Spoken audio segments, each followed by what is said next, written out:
Hello again, everyone, and welcome to our study of Reformation to Modern Church History. Many of you in this class have already studied early to medieval church history with me, and so you've joined this class to hear the rest of the story. But some of you are entering church history at this point, and so it might be helpful to you to review just some of the highlights of the first 1500 years of church history. Even those who have been in the early to medieval class might benefit from a brief review of the timeline. So that is my intention for these few minutes together.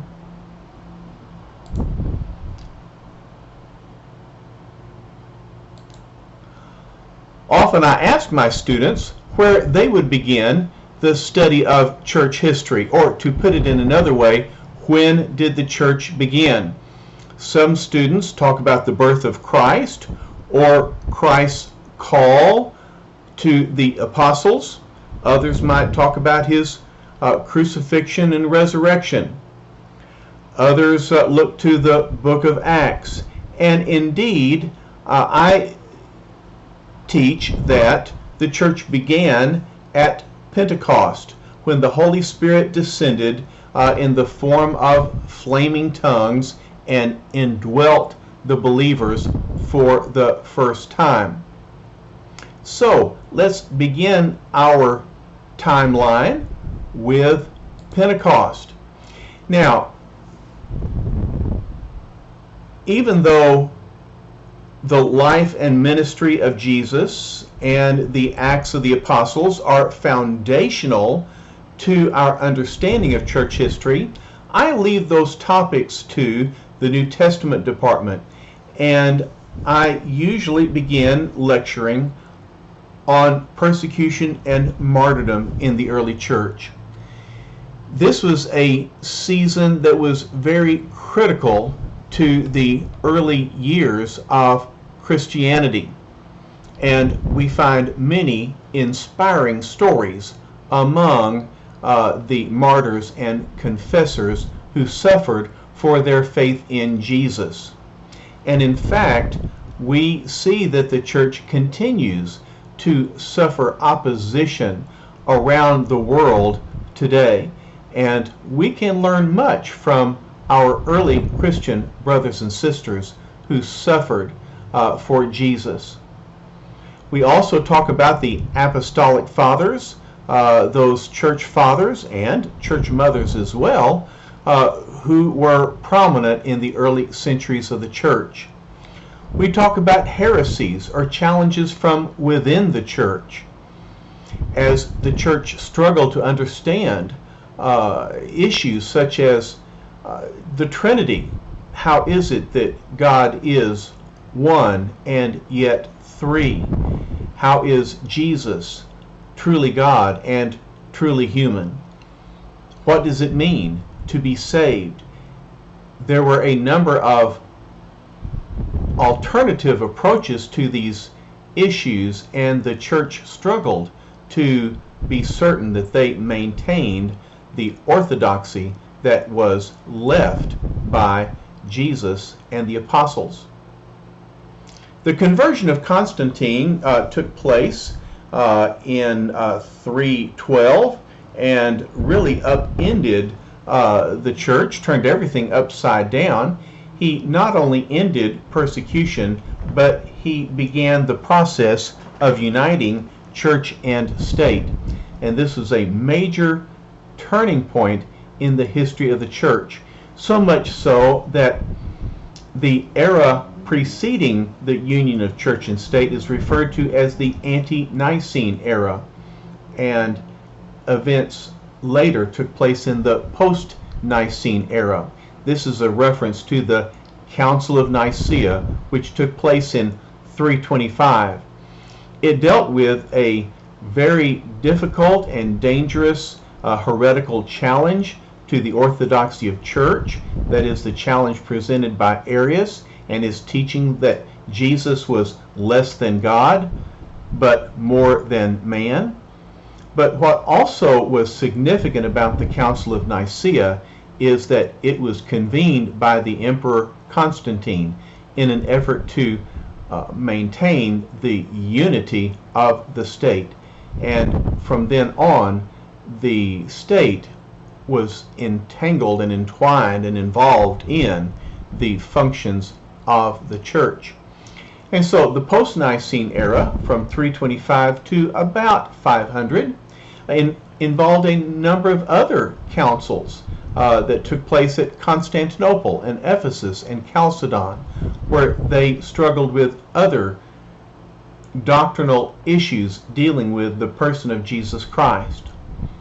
One of the most important of the early church fathers was Augustine of Hippo, who died in 430, and he was not only important to the early church, but he was significant to the medieval church and the Reformation era of the church. Patrick of Ireland is one of many missionaries that we will look at who took the gospel to unchurched areas: Ireland, Scotland, Germany, and so on. We'll look at a number of missionaries during the era of Patrick and following. Then we'll move into the rise of the papacy with Pope Leo I, known as Pope Leo the Great, and his significant contributions to the Council of Chalcedon and church doctrine, but also he was an important leader in Rome. As the Roman Empire declined and fell in the year 476, then the papacy becomes the great institution, not only ecclesiastically, but also politically. And that moves us into the medieval era, which extends from around 500 to around 1500. And there are three periods within the medieval era. The early medieval period, from about 500 to about 800, involves a series of invasions of barbarians from the east that successively move into the Western Empire and change it considerably. We need to be aware that the empire continues in the east, and at this point we no longer refer to it as the Roman Empire, but the Byzantine Empire, and it lasts for another 1,000 years after the fall of Rome. I've already mentioned the papacy, but the other major institution of the medieval era is monasticism, and Benedict of Nursia is the father of Western monasticism. The next major pope after Leo is Gregory I, or Gregory the Great, who ruled around 600. Prior to Leo and Gregory, we really would refer to this leader of the Roman Church as the Bishop of Rome. But these two men and those who follow them moved the papacy into a broader sphere of influence and rule that then leads to the term pope or papacy to refer to this institution of the church. Gregory was an excellent administrator and did a good job of distributing the resources of the church to those who are in need. But Gregory also instituted a number of doctrines that had influence over the church. Ideas such as penance and purgatory and the perpetual sacrifice of Jesus. These were doctrines that would have tremendous influence over the centrality of the church in issues of salvation, and would later bring about opportunities for abuse. Now, during this period of time, we have Muhammad and the rise of Islam. And we might ask, why do we consider the rise of Islam when we're talking about Christianity? And it is because Islam had such a major impact on Christianity in Europe, the Middle East, and North Africa. In fact, within 100 years after Muhammad's death, Islam advances north into Israel, east, conquering Persia, moving west all across North Africa, and even moved into Spain, advancing into France until Charles Martel, or Charles the Hammer, stopped the advance of Islam at the Battle of Tours in 732. We will see continuing struggle between Christianity and Islam through the next many centuries. In 800, Pope Leo III crowned Charlemagne as the emperor of the Holy Roman Empire. And this empire, although certainly not as extensive as the Roman Empire, brought about a central political entity that once again united church and state, so that this brings about what we often call the Dark Ages and moved us into a period of Renaissance in the church. Oops. Now, the middle medieval period lasts from 800 to 1215. During this period of time, we see the rise of the feudal system. After the death of Charlemagne, the Holy Roman Empire declined, and the feudal system was a more private form of government that brought about a hierarchy in the political system, but also influenced the churches, as many of them became involved in the feudal relationships of lord and vassal. The Cluniac Reform brought about reform in the monastic movement.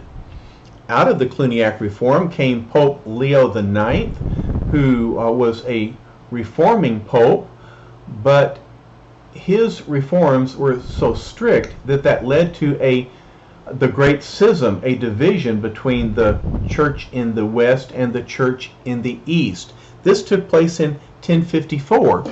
And it is at this time that historians can begin to refer to the Roman Catholic Church and the Eastern Orthodox Church. After Leo IX, the next major pope was Gregory VII, who got involved in conflicts with the Holy Roman Empire over who had the authority to choose and invest in church leaders. Then the next major event was the Council of Clermont, when Pope Urban II called for the First Crusade. The Crusades will begin in 1095 and extend for another 200 years as conflict breaks out between Crusaders traveling to the east and the Muslims, who are advancing and threatening to take over the territory of the Eastern Empire. The Crusaders have many motivations, including reclaiming the Holy Land from the Muslims, as well as defending the Eastern Empire. These crusades do not end well, and ultimately the Crusaders are repulsed and no longer have any presence in the Eastern Empire. One of the many results of the Crusades is a deterioration of relationships between Islam and Christianity, as well as between the Eastern Empire and the Western Empire. More reforms in monasticism include the Cistercian reform led by the great preacher Bernard of Clairvaux. We have another conflict between the church and the state, represented by Thomas Becket and Henry II in England, Alexander III is the Pope at that time. And then the zenith of the papacy comes about under the rule of Innocent III. He is the most powerful of the popes, and he is actually wielding his control not only over the church, but also over a number of monarchs in Europe. The Fourth Lateran Council, which takes place in 1215, is considered the height of the middle medieval period and begins the later medieval period, which extends until the Reformation. During this period of time, we see the rise of a number of religious orders, including the well-known Franciscans and Dominicans. The Magna Carta in 1215 marks the rise of nationalism. That is, when different states such as England, France, Germany begin to have a sense of self-identity separate from the Roman Church. Pope Boniface VIII is a very corrupt, powerful pope, and his rule begins the decline of the papacy. Then we have two very scandalous, corrupt periods of the papacy. The Avignon papacy, when the Pope takes up residence in Avignon, France, and comes under the influence of the French king. And then the Great Papal Schism, when we have two popes, one in Avignon, one in Rome, and ultimately there is a third pope who takes up reign elsewhere in Italy. Finally, this papal schism is ended by the Council of Constance in 1417. We have two early reformers, John Wycliffe and John Huss. John Wycliffe in England, who becomes famous as the translator of the English Bible, translating it from Latin into English. That Bible, of course, is outlawed by the Catholic Church. Wycliffe's teachings are spread to Bohemia, where John Huss is a priest and a professor in Prague. John Huss is executed, burned at the stake, because he teaches against papal abuses. These two reformers, as well as other early reformers, show to us that reform began long before Martin Luther. The fall of Constantinople took place in 1453 after the Crusaders failed to protect the Eastern Empire. Islam continued to expand until they defeated the Eastern Empire at Constantinople, and there is no longer an Eastern Empire. At that time, many of the Greek scholars moved to the West, and bringing a renewal of interest in Greek and Roman culture, and that brings about a period known as the Renaissance, which is very influential in the coming Reformation, because it brings about a renewal of interest in the individual as well as in art and literature. So, moving out of the medieval era, the Renaissance period, we move into the Reformation era. And one thing we learn from our study of the medieval church and the corruption of the Catholic Church, especially the papacy, we learn of the necessity for reform. And that's why Martin Luther is so significant. He protested against the sale of indulgences. Indulgences are these documents issued by the Pope which promised forgiveness of sin for the payment of money. And so his 95 Theses argue against this practice. They were nailed to the door of the Wittenberg Chapel Church on October 31st, 1517. And that was an important event, although certainly he had no way of knowing the impact it would have on the church. We will study this, of course, in detail, along with other reformers such as Ulrich Zwingli in Switzerland, the Anabaptists who recover believers' baptism, John Calvin, another important Swiss reformer. We'll move to England, where we study the Reformation in England and Scotland. The Council of Trent represents the Catholic Counter-Reformation. Jacob Arminius presents a balance to the strict predestination of Calvinism. The Synod of Dort in the Netherlands sides with Calvinism and establishes Calvinism as the central theological emphasis in the Netherlands. But these many different conflicts across Europe between Protestants and Catholics leads to a number of religious wars, the most serious of which is the 30 Years' War, which began in 1618 and ended in 1648 with the Peace of Westphalia. All right, so I'm just kind of briefly summarizing issues dealing with the Reformation era. We'll look at these in detail during the first couple of units of this semester. Then we will look at a period of time, about 150 years or so, that I've titled Reason, Revival, and Revolution, simply because after the Protestant Reformation, Christendom splinters into a variety of denominations, movements, and arenas, because we'll move from Europe to America and around the world. We'll look at such movements as the Age of Enlightenment, Pietism, Methodism. In America, we'll talk about the First Great Awakening and the experiment that the United States of America began when they established a separation of church and state. Back in France, they have a much more violent revolution which created a secular state in France and instituted what we call the modern era.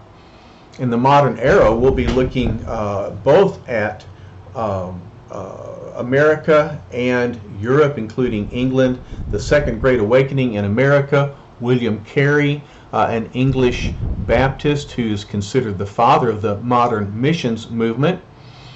Schleiermacher is an influential theologian who is considered the father of liberalism.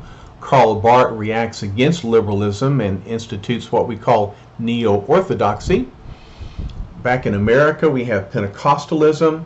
We have the modernist fundamentalist conflict, the conflict between liberal modernism against fundamentalist Christianity. That's highlighted by the Scopes monkey trial in 1925. After the decline of fundamentalism, we see the rise of neo-evangelicalism.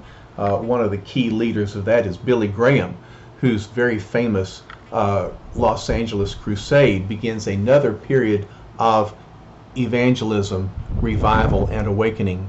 The Civil Rights Movement, led by Martin Luther King and others. Vatican II brings about a serious reform in the Catholic Church. We have other issues, the religious right in America, fighting culture wars that, of course, are going on today. Radical Islam brings about a new element in the relationship between Christianity and Islam, with, of course, the events of 9/11 and many since then. And, of course, we face challenges from the homosexual agenda and other social issues in America that confront the church and challenge us today. So, that's a very quick, brief, popcorn approach to a timeline of church history. Again, I'm just reviewing the early and medieval era and then summarizing what's coming up for us this semester. All right? So, greetings again from Spider-Man and me and all of the Marvel characters. We hope for a marvelous semester together as we study church history. Blessings to you.